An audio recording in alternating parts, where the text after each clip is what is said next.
उदयनिधि स्टालिन ने साफ साफ कह दिया कि मैं अपने बयान पर कायम हूं और मैंने जो कहा है बिल्कुल ठीक कहा है। क्या नुपुर शर्मा यह हिम्मत कर सकती हैं कि वो ये कह दें कि मैंने पिछले साल जो बयान दिया था इस्लाम को लेकर वो बिल्कुल ठीक दिया था और मैं अपने बयान पर कायम हूं? अगर उन्होंने कह दिया तो इस देश में जलजला आ जाएगा। कह ही नहीं सकती, लेकिन उदयनिधि स्टालिन खुलकर कह सकते हैं। पहले भी कहा, आज भी कह रहे हैं और आगे भी कहते रहेंगे और कुछ नहीं होगा। इस मामले में उदयनिधि स्टालिन के खिलाफ बिहार के मुजफ्फरनगर में एक एफआईआर जरूर दर्ज हो चुकी है। मुजफ्फरपुर में एक एफआईआर जरूर दर्ज हो चुकी है और पटना और दिल्ली में भी उनके खिलाफ पुलिस में शिकायत दर्ज कराई गई है। लेकिन एक्शन क्या होगा हम कह नहीं सकते।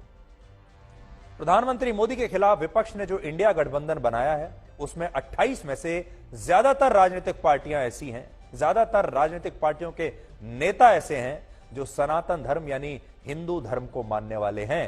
लेकिन इसके बावजूद इसी गठबंधन की कुछ पार्टियों के नेता ऐसे कार्यक्रमों में भी शामिल होकर सनातन धर्म की तुलना डेंगू से करते हैं, मलेरिया से करते हैं, कोरोना जैसी बीमारियों से करते हैं और इसे मिटाने की भी बात कहते हैं, क्योंकि वो जानते हैं कि जब वो सनातन धर्म के खिलाफ, हिंदू धर्म के खिलाफ बात करेंगे तो जो दूसरे धर्मों के वोटर हैं वो इससे खुश होंगे और हिंदू धर्म के जो लोग हैं वो कोई खास नाराज नहीं होंगे।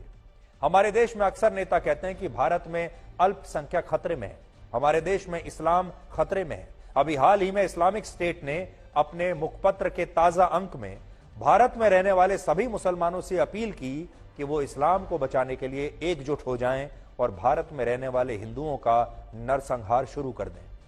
भारत में 110 करोड़ लोग सनातन धर्म को मानते हैं, यानी 110 करोड़ हिंदू इस देश में रहते हैं, लेकिन फिर भी अपने धर्म के अपमान पर आम जनता चुप है, क्योंकि सनातन धर्म हिंसा के लिए किसी को प्रेरित नहीं करता और पार्टियों के नेता पूरा वोटों का हिसाब किताब लगाकर बहुत ही संतुलित बयान देते हैं। जहां चुनाव होने वाला होता है वहां चुनाव के हिसाब से देते हैं, जहां चुनाव हो चुके होते हैं उसके हिसाब से देते हैं और सारे नेता ये देखते हैं कि इस समय जो उनका चुनावी आकलन है, उनके वोटर्स की जो संख्या है, उसकी जो रेशो है, उसका जो बैलेंस है, उसमें कितने हिंदू हैं और कितने नॉन हिंदू हैं और उसके हिसाब से बयान दिए जाते हैं। आज इस पूरे विवाद को 2 दिन बीत चुके हैं, लेकिन इसके बावजूद इंडिया गठबंधन की सिर्फ 2 ही पार्टियों ने सही मायनों में उदयनिधि स्टालिन के इस बयान की निंदा की है और ये 2 पार्टियां हैं। आप हैरान हो जाएंगे कौन सी पार्टियां हैं। एक ममता बनर्जी की टीएमसी और दूसरी उद्धव ठाकरे की शिवसेना, और बाकी 26 पार्टियों के नेता या तो इस मुद्दे पर चुप हैं या फिर इसके समर्थन में हैं और विरोध में दोनों तरह के बड़े ही संतुलित बयान दे रहे हैं, कभी यहां कभी वहां। जैसे कांग्रेस पार्टी के महासचिव और इंडिया गठबंधन की कोऑर्डिनेशन कमेटी के सदस्य केसी वेणुगोपाल ने कहा कि सनातन धर्म के खिलाफ उदयनिधि स्टालिन का बयान उनकी अपनी अभिव्यक्ति की आजादी है, वो जो चाहे कर सकते हैं।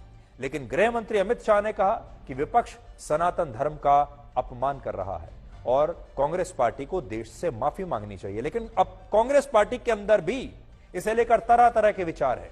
केसी वेणुगोपाल कहते हैं अभिव्यक्ति की आजादी है, खड़गे कुछ और कहते हैं, कमलनाथ जिन्हें चुनाव लड़ना है अभी मध्य प्रदेश में, वो ये कहते हैं कि नहीं, वो इस बयान को नहीं मानते, ये स्टालिन का निजी बयान हो सकता है, वो इससे सहमत नहीं है। तमाम तरह के नेता अलग अलग तरह की बातें कर रहे हैं और सबकी नजर सिर्फ वोट बैंक पर है, धर्म पर किसी की नहीं।